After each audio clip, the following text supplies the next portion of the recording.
کہ پھر استواء علی العرش والا جو مسئلہ ہے اس پہ آپ نے ایک عجیب و غریب موقف اپنا لیا ہے کہ دونوں طرف کشتیوں کے سوار ہو گئے ہیں آپ, اوپر بھی مان رہے ہیں یعنی عرش پر بھی مان رہے ہیں اور ہر جگہ بھی مان رہے ہیں. ساروں کا یہ عقیدہ ہے؟ نہیں ساروں کا تو نہیں ہے. ہاں کیا ہے؟ وہ کہتے ہیں علی صاحب نے لکھا اللہ اپنے عرش پر مستوی ہوا, الرحمن علی العرش استوا, بریکٹ میں لکھا جیسا کہ اس کی شان کے لائق ہے. تو میرا یہی عقیدہ ہے, رحمان اپنے عرش پہ ہے جیسا کہ اس کی شان کے لائق ہے. ٹھیک ہے. تو اہل حدیثوں سے جب ہم پوچھتے ہیں, اور ہر جگہ بھی مانتے ہیں آپ؟ ہاں جی, ہر جگہ مانتے ہیں جیسا کہ اس کی شان کے لائق ہے. تو اس کو تو میرا خیال ہے اہل حدیث کفر نہیں کہتے. نہیں, کوئی کفر نہیں کہتے ہیں. ان کا وہ حلولیہ کے عقیدے کو کفر کہتے ہیں. ہم حلول تو کہہ ہی نہیں رہے ہیں. ہم کہہ رہے ہیں جی اللہ تعالیٰ کہتا ہے وَهُوَ مَعَكُمْ أَيْنَ مَا كُنْتُمْ, اللہ تمہارے ساتھ ہے تم جہاں کہیں بھی ہو. اللہ تعالیٰ کہتا ہے تم 3 نہیں ہوتے چوتھا وہ تمہارے ساتھ ہوتا ہے, تم 5 نہیں ہوتے چھٹا وہ تمہارے ساتھ ہوتا ہے, تم جہاں کہیں بھی ہو وہ تمہارے ساتھ ہوتا ہے. بخاری مسلم میں آیا کہ وہ تمہاری سواری کی گردن سے بھی زیادہ تمہارے قریب ہے. تم کسی غائب اور بہرے کو نہیں سنا رہے ہو, غائب اور بہرے کو نہیں سنا رہے ہو. تو غائب کا الٹ کیا ہوتا ہے؟ حاضر. تو حاضر ہے وہ وہاں پہ, تو تبھی حضور نے کہا نا کہ غائب کو نہیں سنا رہے ہو, ایسے کو جو موجود ہے. کیسے موجود ہے؟ وہ قرآن میں لیس کمثلہ شیء وہو السمیع البصیر. تو میرا یہ عقیدہ ہے کہ حنفی اور سلفی دونوں ایکسٹریم رویے ہیں آج کے دور میں. ہم تفویض کرتے ہیں اللہ تعالیٰ کو ہی. نہیں آپ مجھے تھوڑا سا یہ کلیئر کر دیں, کوئی یہ مسئلہ ہوا ہے جس پہ آپ کی میرے تکفیر ہوتی ہے؟ مجھے میری کہاں سے تکفیر ہوتی ہے؟ یہ مجھے کلیئر کریں. تکفیر تو تب ہوگی میرے بھائی, تکفیر تو یہ دونوں ایک دوسرے کی کرتے ہیں. میں تو دونوں کو صحیح کہہ رہا ہوں. میرے خیال سے یہ آپ کے کفریہ عقیدہ, باقی میرے خیال ہے کسی کو نہیں کہتے, اس کو شاید آپ کا کفریہ عقیدہ کہتے ہیں. یہ تو کلیئر کریں کہ انفیوں کا موقف کیا ہے, سلفیوں کا کیا ہے اور آپ کا کیا ہے. کون مجھے کہتا ہے میرا کفری عقیدہ ہے؟ یہ مطلب ہے مجھے باتوں سے لگا ہے نا, جیسے وہ 1-2 ویڈیوز دیکھی ہیں نا. کون سلفی کہتے ہیں؟ جی سلفی. انفی تو میرا خیال ہے اس مسئلے میں شاید ان تک آپ کی بات نہیں پہنچی. اوہو, کس موضوع پہ؟ سلفی کہتے ہیں نا.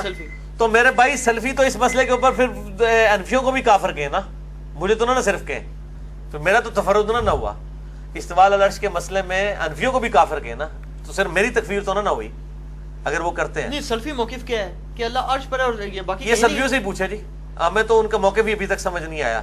اور انفیوں کا کیا ہے؟ وہ انفیوں کا بھی موقف کوئی سمجھ میں نہیں آیا. ہم آپ کو اپنا موقف بتا دیتے ہیں جو کتاب و سنت سے ثابت ہے. اچھا, قرآن پاک میں استواء علی العرش کی آیات بھی ہیں. ٹھیک ہے, ٹھیک ہے جی. امام مالک کا قول ہے اللہ کا عرش پہ استواء معلوم ہے. کتاب الاعتقاد امام بیہقی کی کتاب میں انہوں نے نقل کیا.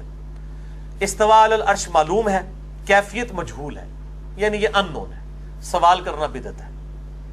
یہ جو بال کی کھال اتارے ہیں چاہے حنفی ہو سلفی ہو, میں ان کو دونوں کو غلط سمجھتا ہوں. کراچی صاحب نے وہ گول ٹی وی والے پروگرام میں کہا جی یہ ترجمہ ہی آپ نے غلط. چلو وہ صحیح ترجمہ انہوں نے کیا کیا کر دیں. نہیں وہ اگلے دن میں نے پروگرام, وہ ان کا بھی یہ عقیدہ ہے, ان کو کہ ان کو ترجمہ چھوڑ دیں. احمد بریلوی نے تو ترجمہ کر کے بتا دیا.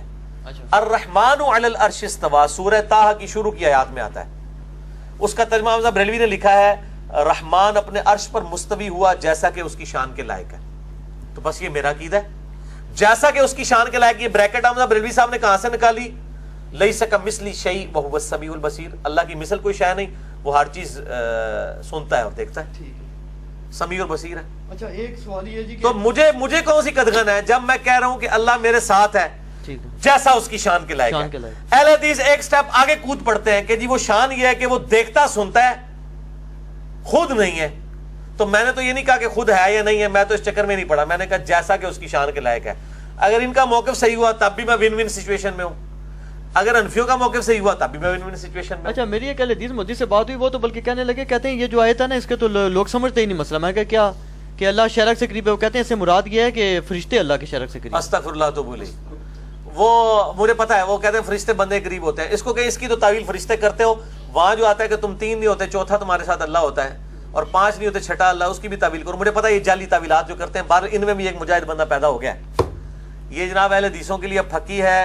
اہل حدیث کے علماء چھپے چھپے اس بندے کی تکفیر کر رہے ہیں. وہ کون ہے؟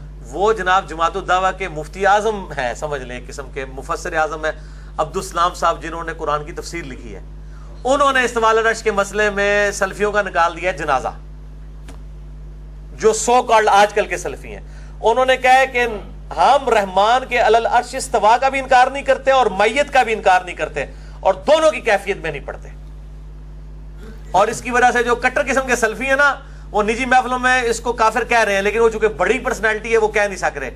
اور یہ اس وقت سب سے مشہور اہل حدیث کی تفسیر چل رہی ہے عبدالسلام صاحب کی جماعت الدعوہ کے. اصلہ بھی ہے نا انہوں نے آتے اس واسطے بھی اہل حدیث انہوں نے نہیں. یہ زبیر صاحب نے بھی ایک دفعہ میں نے پوچھا تھا, انہوں نے کہا تھا یہ اس میں وہ جادی رنگ غالب ہے لیکن تفسیر یہ معتبر ہے. یہ زبیر عزیز صاحب نے مجھے کہا تھا. سارے کہہ رہے ہیں معتبر ہے, ان کو پتہ نہیں کہ استواء العرش انہوں نے سلفیوں والا انہوں نے کو دیتا ہے اہل عقیدہ. اچھا, انہوں نے وہی عقیدہ کیا جو انجینئر صاحب کا ہے کہ ہم استواء العرش بھی مانتے ہیں اور مائیت بھی مانتے ہیں جیسا کہ اس کی شان. اچھا ایک سوال ہے